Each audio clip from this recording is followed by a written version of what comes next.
But before we get started, make sure you like and subscribe and turn on that bell notification so you know when we upload. Hey guys, welcome back to Rugby Heads, powered by the Pig Athletic Club, where we cover all things in the world of rugby. My name is Sione, and joining me are some of our regular rugby nerds: Ryan Freeney, our Super Rugby expert; JT Josh Tungiri, our women's rugby expert; and back from podcast jail is our Aussie club rugby expert. Please welcome back Alex Ironside. We're back, babe. Mr. 100 Gamer. We're back. Congrats, We're back. mate. 100 Gamer.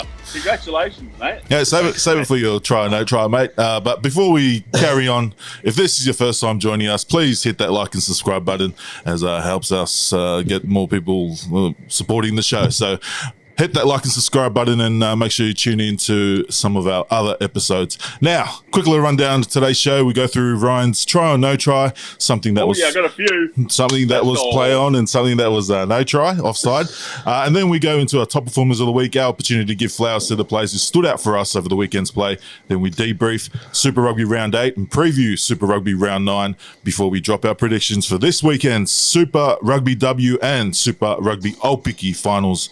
But now, Freeney, since it's your segment, I know you've done your homework, so try or no try. What do you got? You wouldn't believe I've just written down 10. Oh, good. First one goes to our boy Big Lex. He's out of jail. He's got his 100 games on the weekend, mate. So congratulations. Really stoked for you, mate. How was it? Yeah, we got fucking pumped in fourth grade, and then I got drunk. Yeah, Perfect. As you can well imagine, I've played 20 minutes of rugby leading into round one, done no trainings. I'm in the twilight years, but Except a bit of core, big fella? Hey. But yes, mate, 100 games, pretty good achievement. Probably the only good thing I've done on a rugby field, really, at North. But yeah, I found out I played 10. I've started 10 second grade games, so that's 10 more than I thought I actually really started. So there you go. Well done, mate. Well done, mate. Well done. Any of us 100 gamers before we carry on? For one club? I was got the 97 at Jeeps. I've got 100 games at Jeeps. Oh, JT. I'm 100 games. Brothers. Brothers was it JT? Oh, sorry, I just saw the shirt, mate.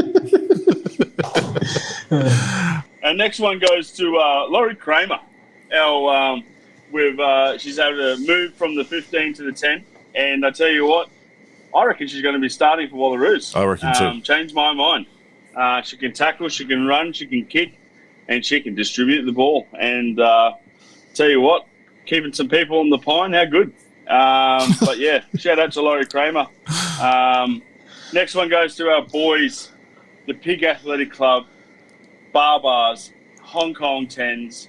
Gutted we fell short in the final again, but we beat Samurai or Shogun these days, which that was, as soon as we won there, I was just like, I'm happy. Sorry, Tezza. But yeah, mate, how good that was. Mate, what I would sell to go there again. Congratulations, boys, did us proud. And then my last one is Stan. Signed a big deal with Australian Rugby. Is it a good thing?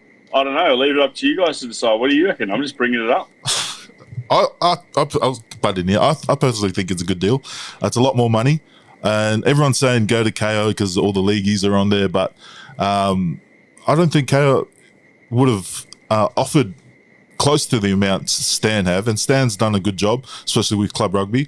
There's also putting club rugby on free to air, one of the games from both competitions free to air, and then also the international Wallabies games will still be free to air. Well, JT, your thoughts? What do you reckon? Yeah, I think it's a good deal, especially with the fact we can watch club rugby from Brisbane if we want to keep in touch with the Sydney rugby. I think they do a real good job of that. And look, it's a new deal. It's a lot more money and a lot of job security. So I think it's a good deal. I actually agree. I reckon they need to bring back Drew though. Justin Harrison's not it, man. Yeah, I reckon the Coco boys should be on full time on Stan doing their show on there. I reckon they need to bury the hatchet. Big Goog, mate. You're not bad, but well, you don't have to shoot someone down to bring people up, mate. No, I'm not shooting him down. It just gets really, down, really. Can we get rid of Morgan Turanuri as well? Whoa, nah, is it? Whoa, his Stingray's great. You're my friend, man. No, but I like you said, JT. How good is it with the club footy?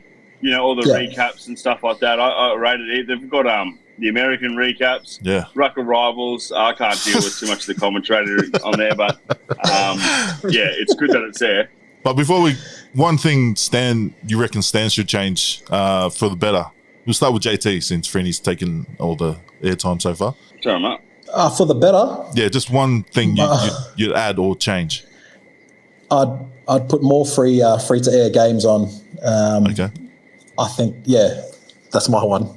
I reckon I'd get maybe one Colts game a week on there. I think that maybe not just not on free to air, but one Colts game on Stan weekly.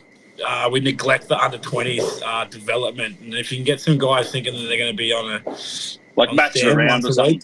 Yeah, it could be probably a good idea. Yeah. I reckon we need to get Professor the prof to run a show. Maybe that's where my angle was before. I'm sorry, Goog. I don't even know why I'm calling you Goog. I don't know you. But Justin, I just think our rugby shows are very stale. And they needed just a bit more interaction and people actually wanting to watch it, because I don't think I have watched a rugby show since, what was that one on Fox? Exactly. You know what I mean? Good point. They should come up with a show. They should come up with a show and they should call it it's just got to do with rugby on Channel 9. They should call it the footy show. I don't think anyone's come up with that yet, so that might be a good idea. Might be pretty clever. Or just chuck rugby heads on and we'll take the royalties. Thank you, mate. There you go. But I would add one. Just give club rugby players, since you have to pay to watch it. Most of them now they got free to air. But give club rugby players at least the game day 23, at least 100 minimum 100 cashy each game if you're in a game day 23, so they get something out of being on TV as well, as part of, instead of just bring the pokies in, mate. That's another subject. That means East Rugby's pay pack is be up to 2,100 a game. I say, let's play on, mate. Let's play on. All right, now try or no try out of the way. Did anyone else have any try or no tries? Yeah, no tries. I had some. Yep. I don't know if anyone saw. I'm always going to bring it back to North. It's good to be back. But props kicking the ball. Sifa Amone putting a little grubber in for George Thornton in first grade was a thing of beauty. And props kicking the ball is a big try for me. I agree. And then a big no try. Biggest no try I've had in a long time, and it's kind of hard to see. Former Pac Barbars superstar, in my opinion, and overall good bloke and former Rats player. The biggest no try I've ever seen is Connor Hickey in Gordon colours. It's really hard to see that bloke in Gordon colours. That would roll you up. Straight to the trash. We're playing him this weekend. He's a great bloke, but look, I hope he plays absolutely shit this weekend. Whoa, that's a rare, mate. I had a try and a no try. Just a try, just from Brisbane Club Rugby. It's good to see Norse doing some good things there. So the North Eagles here in Brisbane, usually they don't do so great throughout the season, but this year they're looking real good. They've got some new recruits, a few Fijian boys there, and they just pumped UQ last weekend, 71-19. Obviously, their big signing, Tangela, he ran amok on the weekend. He just looks like he was playing with kids. But they're doing some good things there at North. So hopefully this is their year. And then just for the no try, Nemzi's last minute cancellation, mate. What is going on there? And then he's asked us, can you guys shout out my rugby team, Box Hill? So they're playing round one against Footscray, and little does he know that we're doggy supporters, mate. So up the doggies.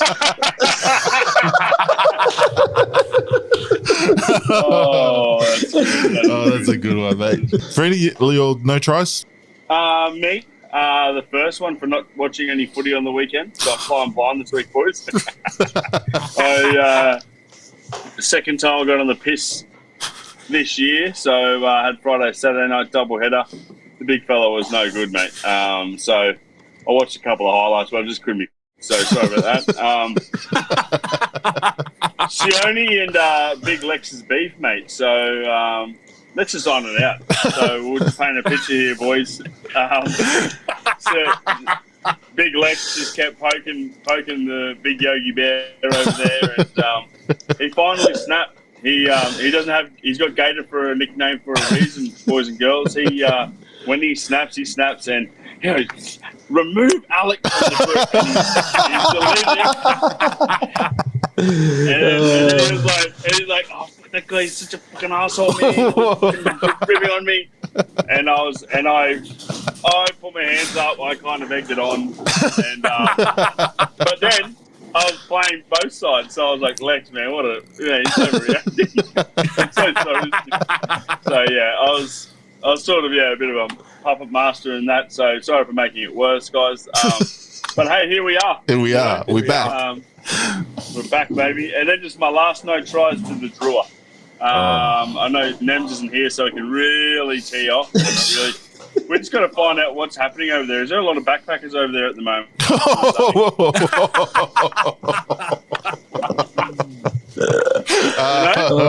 What's going on? No, we'll get into it in our Super Rugby. Yeah, we'll get into Super Rugby review. But that was our try or no try. If you got try or no tries, make sure you put it down in the comments, and we'll read them out next week, maybe, if it's good enough. Now, let's get some love out there. There were a few negatives there. Wait, let's get some love to the players. Sorry, you got to interrupt, but I didn't even have any before we started.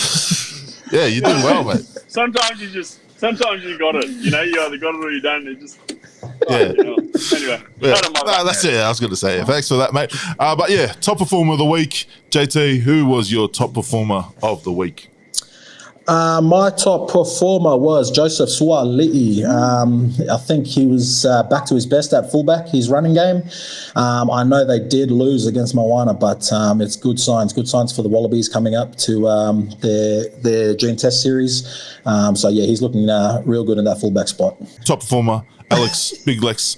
Who stood out for you? Brandon Payanga Musa. Probably butchered that as per usual, but 10 out of 11 lineouts for the Force. He made 11 tackles, didn't miss a tackle, but man, we're always kind of screaming for hookers and stuff in Australian rugby at the moment. And man, I think he performed really well. I think that was his first start in a while, and I think he's a big reason he kind of locked down that set piece pretty well, and he's pretty good around the park as well. So got a nice little maul try. Oh, mate, it had to be Josh Canham. He played well on the weekend. I think he played well. Yeah, he actually. Not hard, am I? But we'll skip yours, mate. Oh, good, mate. My one was Moana number 8, Tupou Taeloa. Mate, he's been one of the standouts. I think the form number 8 in the competition, mate, and he went to full 80. He's a big boy, but he's got the motor on him, and mate, Moana doing big things. Now, Super Rugby round 8. No, I've got one. You don't watch it, man. It's all right. We'll move on. It's all good, man. Moana, Folletti, Say, Ta'ufu. Oh, 3 tries. Scored 3 tries. Oh, he's a big stats guy, big box score guy. Yeah, box nice. Score guy. Yeah. Thanks, man. Okay, now, quick little preview. Quick little debrief of Super Rugby round 8. Now, instead of going through each game, we're going to just have one takeaway from round 8. JT, what was your one takeaway from round 8? Mine was the Reds. Look, I love running rugby and playing fast, but I just thought they had a chance to go for goal there when it was 10-all, yeah. And they had a guy in the bin, but they chose to go for the line out, and it backfired. And the Chiefs they went on to score from there and went on with the game. At the start of the game, though, they did kick for touch, and they got the try. So that's what I was impressed about. But I just think at key moments, and especially in weather like that when it was raining, they got to be a little bit smarter around their decision making and perhaps take the 3 when needed. Yeah, good. It doesn't call. really look like you like running rugby, JT. You don't look like you like running. Whoa, man, he does the work. So you guys not you guys, none of you are backs, but mate, I agree with that one. He holds the width, mate. He holds the width. Yeah, I agree with that, mate. I agree with that one. Lex. No, but the Reds, mate. The Reds couldn't hit a fucking goal. That's probably why they didn't do it. They didn't go for goal penalties. They did. You didn't watch. It's all good, mate. Yeah, no, but what I'm saying is, all the tries that they scored, they didn't kick one goal. They missed every one. You didn't even watch the game. You did watch I did, bro. the highlights. I watched that one. But Rapid recap. hindsight, takeaway, one takeaway. The Tars aren't winning the comp. Oh, you're right. They played well. It was just Moana dogs, mate. What? I don't think they're winning the comp this year. What? Yeah. What makes you say that? Just that one loss, or the two over in New Zealand? That's on tour, mate. Yeah, I just don't think they've got like an up. I don't think they know who they're picking every week. I don't think that. You want Tane back? I want Tane back. I want DC. You want DC back? I want DC back. I love him. I want Henry Donaldson starting. He did start. No, like he's not starting this weekend. Oh. That's what I mean. It's panic at the station every week. I think they're a different beast at home, though, the Yeah. Waratahs. They play their best rugby at home. They're playing the Chiefs, mate. We'll get into it later, but, mate, chin up, mate. Come on, chin up. My one, Freeney already brought it up. My takeaway from round 8, DRUA suck. They bloody suck, mate. They're at home. This is where they play most of their rugby. Just watching them like, this ain't DRUA. This is, something's going on. The boys were on the grog the whole week or something without training. What's going on, mate? Any whispers out there in Fiji land, JT? Oh, mate. Mate, they were looking pretty ashy. The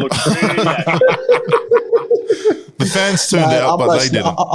I'm no snitch, but mate, I think they're missing an out-and-out leader, someone sort of an Artie Savia, like where he's just not going to take any shit. True. And you know when you're in the gym with your mate and you're sort of joking around and like just say Artie Savia walks in. You're not going to be joking around. You're going to be fucking serious. They need someone like that with that bit of that aura about them, just to pull everyone into line. Yeah. And that's what I think they're missing anyway. Yeah. Do Fijians have someone like that? All I can think of is Botia, but he's getting that money. Yeah, they do overseas. Botia is one, but if you remember in the World Cup, their captain, Rice, and they are the level, and at the moment, he's without a team. I think his contract fell through with whoever he was signing with, so he's a free agent at the moment. He is older, but I think he'd be a good signing, and then the fact that he could sort of rein in these young blokes and sort of show them the way, not just like on the field, but off the field as well. Rocking up to training early, or doing your extras. They just need someone of that caliber, and I think he'd be great. Well said. Oh, that's a real good crew, Matt. Now let's get into our Super Rugby Round 9 preview. We're going to change it up a bit this time. I've given you guys a game to mull over, and then you're going to get 2 votes towards the prediction, and we'll work out who we're going to pick for our multi. We'll work out once we get started. Now, Hurricanes, Crusaders, first game on the Friday. This is Lex's game. Who do you think will win, and which players will be likely key for them? I think this is a pretty cool matchup. I think there's 3 big matchups in this game, and maybe it's just because I'm excited I'm back here, but I think Roygaard and Hoffman at 9, I think that's a cool little matchup, because I think that Roygaard can obviously run the ball a bit better than Hoffman, but I think Hoffman's pretty composed and he distributes really well. So if he can keep that ruck speed up, could be interesting. But second, another big matchup, obviously Ruben Love and Will Jordan.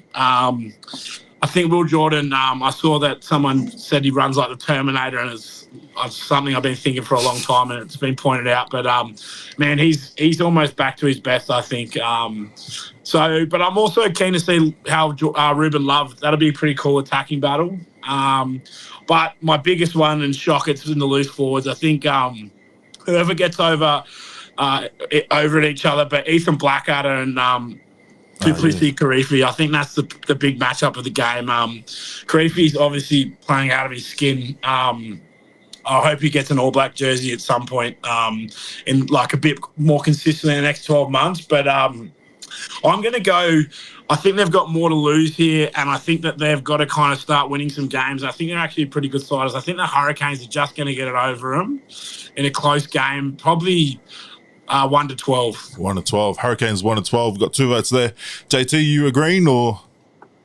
Nah, I'm going Crusaders 1-12. I just think they got too much firepower in the back line. Levi's back there at outside centre. So yeah, I think they'll get the job done over the Hurricanes. I agree with JT. So we got 2-2. Freeney, you're the deciding vote, mate. Crusaders, baby. 1-12. So, 1-12, mate. So we're going to lock in Crusaders 1-12. Crusaders. So there goes Lex's 2 votes gone, and we're going to lock in for that first leg on the parlay or multi. We're going to lock in the Crusaders 1-12. Now, Freeney, this is your game. Tars versus Chiefs in Sydney. Who are we going, mate? Chiefs number 1. Tars still in the top 6. Chiefs 13 plus. Oh, you just said that Tars are a different beast at home, mate. I never said that. That was me. Oh, yeah. Sorry, mate. Yeah. Sorry about that, mate. Why? Their side is just out. Mate, look at them. They're just fucking way better. Nah. No, I just don't think that Waratahs are firing at the moment. I mean, I reckon they will be good, and they'll probably actually put more of a fight than 13 plus. I reckon they'll probably be closer than that. But I just think the Chiefs they're on one at the moment. And to be honest, like you look at their bench and you look at their starting lineup's out of control, man. Yeah. If Waratahs win, I'll be fucking so stoked. But I'm just betting with my head at the moment until I get to the Reds. So Chiefs 13 plus, 2 votes. JT, you going with Freeney or? Yeah, unfortunately, I think I do want the Waratahs to win, but I think the Chiefs will just be too good. Interesting selection there as well. D-Mac back to fullback, Sean Stevenson to the wing, and Noel off the bench. So, that'll be they're looking to play a more attacking game, obviously, with him chiming in there at fullback. So it'll be a good battle that with him and Suaalii. So I'll look forward to that. But I just think Chiefs too good. Chiefs 13 plus. Now, Answer, I don't know, Tars, are your team? Are you swaying because your heart's swaying you somewhere else, or? I think the Chiefs are going to win, but I think it'll be 1-12. I think it'll be closer. 1-12. Okay, I'm going to go with, it's already settled, but we're going to go with Freeney and JT. Chiefs 13 plus on the second leg. Now, first game on the Saturday, second game of the round, because the Reds game is game of the rounds, but Blues hosting Moana, Battle of Auckland. This is Nems's game, so we'll all sort of get in on this one since he's called in sick. I already know where I'm going to go, but that's my heart pulling. Freeney, who do you think's going to get this one? Well, I'll do mine and Nems. Nems messaged me earlier telling me that Moana Pasifika are going to win 13 plus. Look, I don't believe that margin's going to be as much, but I think Moana are going to win 1-12. So Nem's feeling very, he's a bit excited. The only thing I'm worried about is Mr. Pellegrini on the bench. Fucking bench. Maybe he's coming on for impact, but I would have been starting him for sure. Still blows my mind, Pellegrini. It blows my mind that JT is playing 10 for him. And now he's one of the best in the Super Rugby. So who wins? There's still hope. There's still hope for you, Einstein. You can still make it, mate. Yeah. Look at you. Like, you thought you weren't on the potty, and now look at you. Brick by brick. Now he's going to run this. Anyway, so you've locked in Moana 1-12, JT. Look, I really want Moana to win, but I think I've seen enough of. Come on. I think I've seen enough of Bowden Barrett last week to convince me otherwise. So I'm going to lock in the Blues 1-12. All right, Lex, where are we going, mate? Fuck. I reckon the Blues are going to fucking flog Moana this week. I think Moana's fucking too many TikTok dances as Artie Star there this week. I think that the Blues are going to be ready to go this week.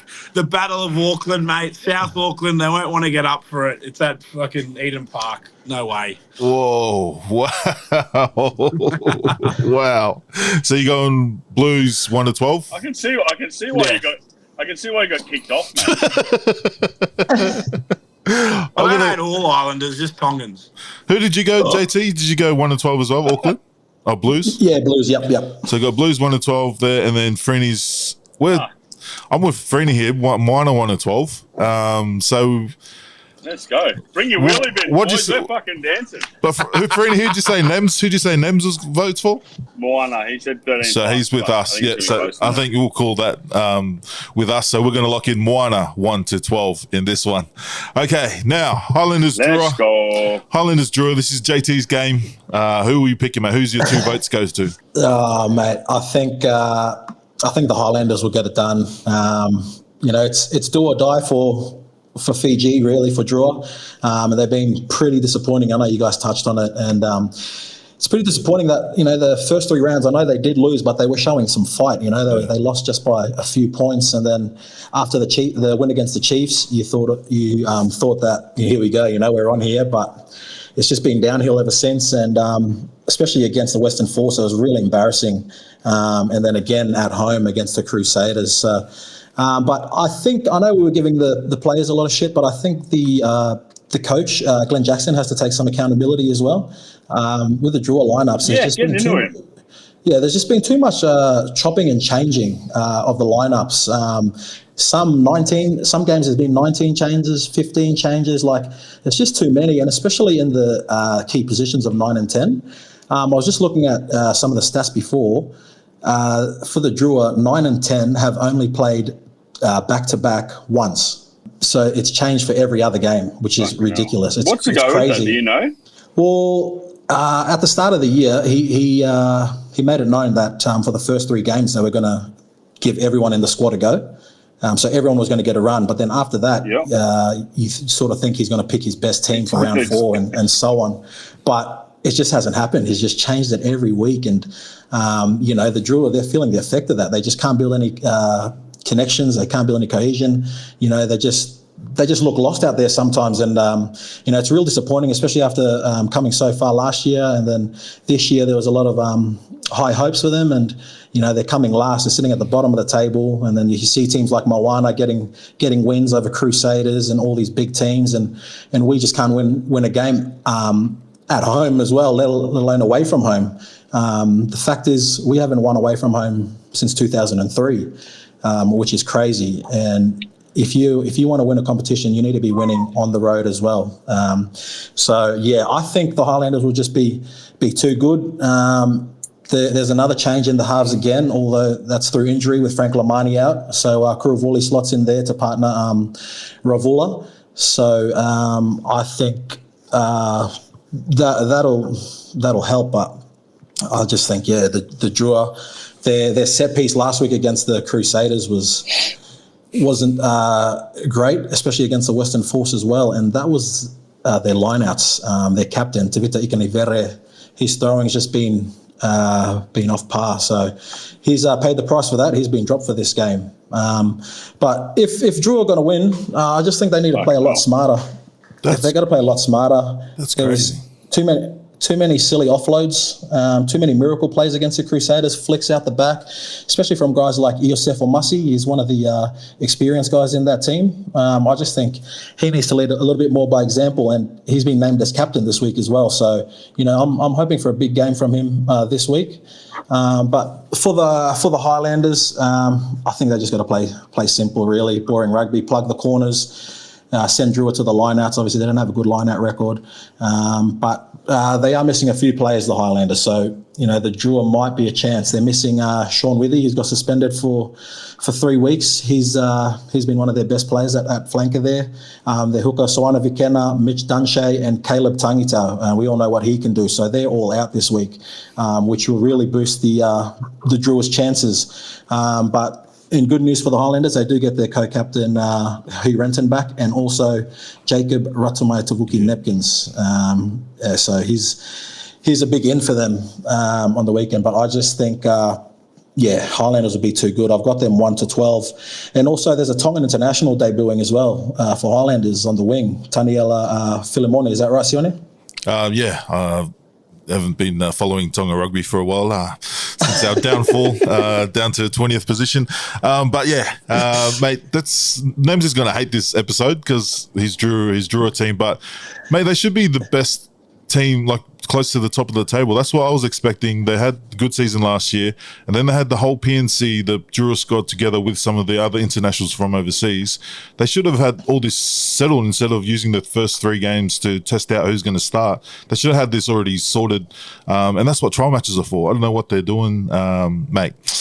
I'm not calling for changes, just calling for a bit of settlement. I just think there needs to be more pressure on the coach. You know, the players are copying a lot of flack, but he's got to take some of the responsibility as well. So you're going 1 to 12, DRUA 1 to 12? No, Highlanders 1 to 12. Highlanders 1 to 12. Lex, who's your vote going towards? Highlanders 13 plus. 13 plus. All right, so we've got 2 votes on 1 to 12. I'm going to go with Alex here, 13 plus. So we've got 2 and 2. Freeney's gone. Since it's JT's round, we're going to go with him. So we'll lock in Highlanders 1 to 12. Now, everyone's in on this one. Last game of the round. Reds hosting the Brumbies here at Suncorp. JT, who do you think's going to win this one? And who stands out? I picked Reds 1 to 12. Obviously, big omission there with Harry Wilson. Just got the news that he'll be out for 6 weeks with an injury, so that's a big loss there. But in saying that, that's presented an opportunity for Joe Bryle, who I thought he was one of the best against the Chiefs on the weekend. Last weekend. So he'll be getting a lot more game time there, and hopefully he takes his opportunity. Another big out for the Reds is Filippo Daungunu, who's also been one of their best backs all year, whether he's on the wing or outside centre. They're going to miss him, especially in D. He's sort of another Tavanawa with his jackling, so they'll really miss him. But what I'm excited to see is the battle up front with the front row. I think the Reds' front row have been remarkable, especially the impact that their front row bring off the bench. You could really tell watching their games that they come on and dominate and get those scrum penalties. So I think I'll be looking forward to that. And then I just think the Reds will be too good at the back end of the game, just looking at their bench. Guys like Angus Blythe, Kalani Thomas and Harry McLaughlin Phillips, they're all in form, all coming off the bench. And then throw in the mix Jock Campbell, I think they'll run away with it. Mate, that's perfect. You sold me on that one. JT's gone the Reds 1 to 12. Freeney? 1 to 12, mate. Reds, we are back, baby. It's going to be a big battle. But we've got it. We've got it, boys. I know we're playing against the Brumbies, my 4th favourite team. But look, you got Luke Raymer on the bench. He's huge. We're all good, boys. We're all good. I'm looking at it. We're all good. Yeah, we're going to win. Reds 1 to 12. Lex, who you going with? Who's your vote going with? Well, it doesn't matter. I'm not going to get outvoted here again. So I'm just going to go all the opposites today, except the Highlanders. But I reckon the Brumbies going to get the win here. 1 to 12. Oh, Brumbies. All right. Yeah, I was going to jump on with the Reds boys 1 to 12 because I think the Reds, especially last week against the Chiefs, show that they've got probably the best defensive maul set up in the comp. Like every time the Chiefs went for the maul, they didn't move. I think except for one, I think. But I think the Reds they've got it sorted. The piggies are sorted, and now their backs just need to keep it going. I think it's good to see HMP have one of his best games. I was a bit iffy about it last week when he started against the Chiefs, but man, if he scored that try, his footwork and it's just a bit more experience under his belt. So we're going to lock in the Reds 1 to 12. All right, now the actual games of the round: Super Rugby AUPIKI and Super Rugby W. We start with the AUPIKI over in New Zealand. The Blues hosting Matatu. Blues looking to go back-to-back world champs. JT, who's going to win and who's going to do it for him? Oh, look, it's the best two teams playing each other. They've been the best all year. But, look, I think the Blues are far ahead of Matatu by a country mile. I know Matatu did get the dub over them a couple of weeks ago, but Blues were already in a position where they could rest some players. So that's what happened there. But for the Blues, just players they've been doing all year, Carrie Hart and direct through Maya Roos, Elizabeth Moimoy and Leon and Mikeletu. They've been leading that forward pack all year. And then the likes of Cottrell and Demant just feed it out to their backs. The likes of Kolose Vahakolo and Portia Woodman. I think Portia Woodman's like leading try scorer, leading meters gained, and she's not even supposed to be playing this year. So we had this conversation about if she should go to the World Cup. I think she has to. But yeah, I think they'll be too good. I've actually got them 13 plus to beat Matatu. But in saying that, Matatu, they do have some guns themselves, and in particular their halves of Maya Joseph and Hannah King. I think if they can sort of steer them around the park, they'll go close. And their number 8, Kaipua Olsen-Baker as well. She's been one of their best players all year. But if she can get the go forward out to the backs, I think Amy Duplessis and Kaya Napier can really show their stuff. But I just think the Blues have too much firepower around the park, so I'm going 13 plus. Yeah, I'm with you, mate. 13 plus as well. I just think, like you said, last time they played, I think the Blues have been building towards this and giving some of the other players some game time, especially Kolose. You look at the talent before the season, you wouldn't have seen her starting, but getting more game time. I think she might even push for Black Ferns the way she's playing.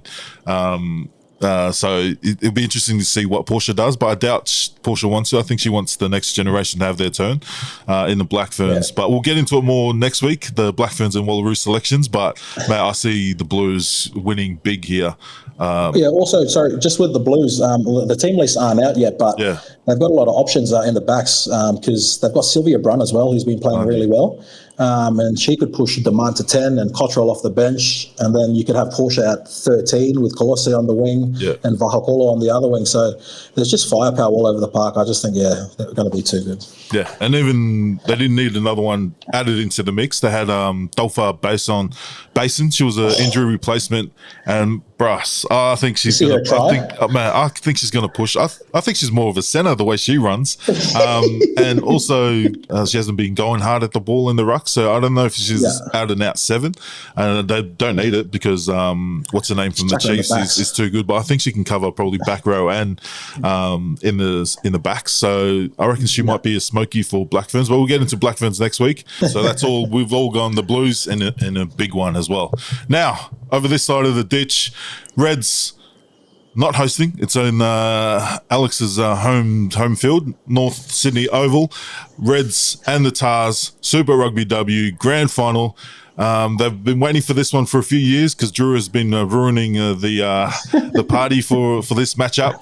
But now we finally got it. JT, take it away, mate. Who's going to get it? Yeah. I don't think anyone picked this final. I sure as hell didn't at the start of the year. But, it's the ultimate grudge match, Reds versus Waratahs in Sydney as well. But, look, there's been some injuries in some key positions. Both skippers are out, Piper Duck for New South Wales and Gemma Bremrose for Queensland. So that'll be interesting there. It does provide Ruby Anderson, the 18-year-old, with an opportunity in a final. So good luck to her. Also, I think the big one for me is the injury to Leilani Nathan. She's done an ACL over the weekend, and that's a massive loss, not only for the Waratahs, but for the Wallaroos, because she's been their enforcer all year, and she's been putting on the hits in defence and running amok in attack as well, hanging on the edges. But I'm most looking forward to the battle up front with the two tight heads, Feliki Pohiva, who's worked her way into the starting team and I think into a Wallaroos jersey as well. But I think Eva Kapani took offence to that and played one of her. She's had the best 2 weeks of the competition last week and the week before, scoring a hat-trick and a double last week. So I think that'll be a battle in itself. For me, the Reds moving Laurie to 10, as Freeney touched on earlier, has been a masterstroke. Yeah. And I just think her playing at 10 and having Shalom outside her really helps her game, because having Shalom outside her just holds up the defensive line and it gives Laurie that bit of extra time to work out what she's going to do. And we've seen it against the Force when she dummied and ran it straight over the defender and set up that try. So I think Laurie's game's gone to another level and should be a key for them. For the Waratahs, Arabella McKenzie, I think, just her experience, and I think she'll be the key for the Waratahs, just with her general play kicking. I think she's one of the best in the competition in Australia anyway. And I know the Waratahs do like to attack, but there's going to be times where they're going to need her to kick them out of trouble. So I think her boot will play a big part. I also just want to mention as well, I touched on earlier, Shalom. If the Reds are going to cause an upset here, she has to be at her barnstorming best. But, I don't necessarily think that she can do it with the ball in hand. Like, yeah, they can give her the ball all the time to truck it up, but I'd like to see them use her as a sort of a decoy runner and sort of chuck in Charlotte Caslick at the back. And sort of free her up as well. Because the thing with Shalom, as I said earlier, she'll tie in the defence. So she'll suck in those numbers and there'll be gaps out wide for the likes of Charlotte and Ivania Wong. But I just think the Waratahs, they had a slow start to the year, but they've slowly gotten back to their best, and I just think they'll be too good. I've got them 1-12. Whoa, heinous. But yeah, like you said, Leilani Nathan, massive loss. But I'm going to call this another smoky that we'll probably should have saved for next week. But her twin sister's stepping in, and has been playing at 12. I thought she started the year off. She was probably their best in that first game when they lost to DRUA at 12. But I think she might be a smoky for Wallaroos. Depending on this game, I think she's got the same sort of dog in her that Leilani does. So I think Nicole Nathan might just find herself in the Wallaroos jersey if she does a decent job against the Reds in the final. And also the battle of the tens. You already said it. I think this is going to see who's going to get that first start in the Wallaroos 10 jersey, because I think Laurie's got the start net at the moment, just the way she's playing at 10 and the confidence and just how that backline flows. But we'll see how we go. Lex, who are you going to go with? I think that the Tars backline, Stewart, Miller, McKenzie, and even big quick shout out, saw her on the weekend, Tatum Bird, young nine, man. I think that backline is just too much power for the Reds. I think they're going to get it over them. I've watched a fair bit of this, the Aussie Super W. I just think the Tars just play. If they get a chance, and it's going to be good weather here in Sydney, I think they're not going to let that slide. And home ground advantage, best ground in Sydney, best club ground in Sydney. Pretty wide pitch, probably a bigger pitch than most. Width-wise and length, I think that a bit like all the people on this podcast. But look, I think the Tars will get it done. I think pretty comfortably. My heart's going Reds, but I see the Waratahs winning as well. Good luck to the girls, and hopefully the Reds prove us wrong. Now, viewers' questions. We've got one viewer's question, and it's yet to be announced, but the 7 series is going to be cut down to 8 teams next season. Thoughts on how it will affect interest in the competition next season? Is that due to is this all due to funding, or is there given a reason why? Oh, they haven't even announced it. I think they're saving it until after LA, which is the final, the World I don't Series. know. I fucking hated that. I kind of lost interest when they to be honest with you, I lost interest when they started getting rid of like your Kenyas back in the day. I kind of liked when it was all these random teams, sometimes random countries that could turn up on the day and have a crack. I know that even GB's got to be a team because of the Olympic sport now, but I miss when it was all the different teams. I think they already kind of killed it for me. So probably the wrong person to ask in that sense. But I think it should be, even if you do a tier 1, tier 2 thing at the same time, then maybe that's, promotion and demotion every tournament. But I don't know. It's kind of sad that that's where it's going. Yeah, I think that's what's happening. I think the others are joining the Challenger Series, which is the other guys trying to get promoted. But the top series is just going to be cut down to 8 teams, I believe. JT, any thoughts on how it's going to look? Yeah, I think it's a terrible decision. Obviously, it's based on finance, but Sevens has been a stepping stone for some legends of the game, John Olomu, Wasali Serevi and the likes. So I think it's a sad decision, a bad decision, and I just think that ever since the Olympics came along and they've got rid of the England program, Scottish program, and all that, and they played as Great Britain, I thought that really didn't help the cause as well. But only 8 teams. I don't know how you're going to function with that. Like, is it going to be interesting to watch, or are you just going to have the same winners over and over? But I'm not a fan of it. Yeah, I'm the same. I still think they should break up the men's and the women's like it used to be. Women's have their own competition in a different, like they used to go to Toulon, or Toulouse. They used to go to different destinations, and the men's was just normal how it used to when it was thriving. I think they still should split it back up. Women's have their own tournament in different destinations, and keep the men's how it was, or go back to how it was.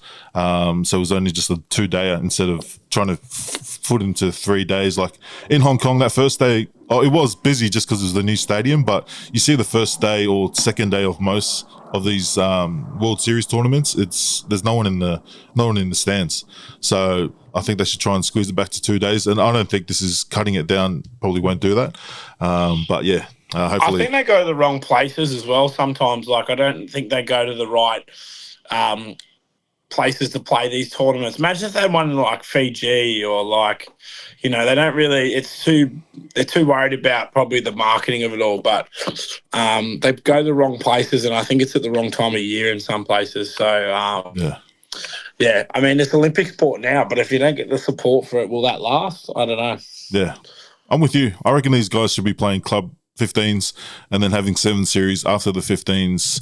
Then again, our calendar doesn't go with the Northern Hemisphere. Anyways, that's for someone else to figure out. Now, that's come the end of the show. Shout outs in the pod. Lex, who are you shouting out? Just a quick shout out to 2 of my bestest of friends. Last week, big Nathan Russell made his return to Shoot Shield after doing his ACL, cool. And half the North teams was sick that week, but Russ was absolutely fucked. And I mean, like playing your first proper full game back after an ACL, and then coming back, and he played pretty well considering. Pretty funny yarns. I think I saw him spew on the halfway line at about half time. And then my other mate, George Thornton, coming off the bench for first grade. It's the longest return to play for a calf injury. He's lost a fair few kegs, and he's starting to look a bit more like the George Thornton that we saw first year coming to Australia. And, mate, I think he's going to have a big year. I think he's just kind of enjoying his footy. So, yeah, shout out to my 2 bestest friends. And you'd hate if I didn't say it as well. Shout out to Jacob Flynn, our favourite little Welsh halfback. He's got a little sore shoulder this week, and he can't play second grade on the weekend.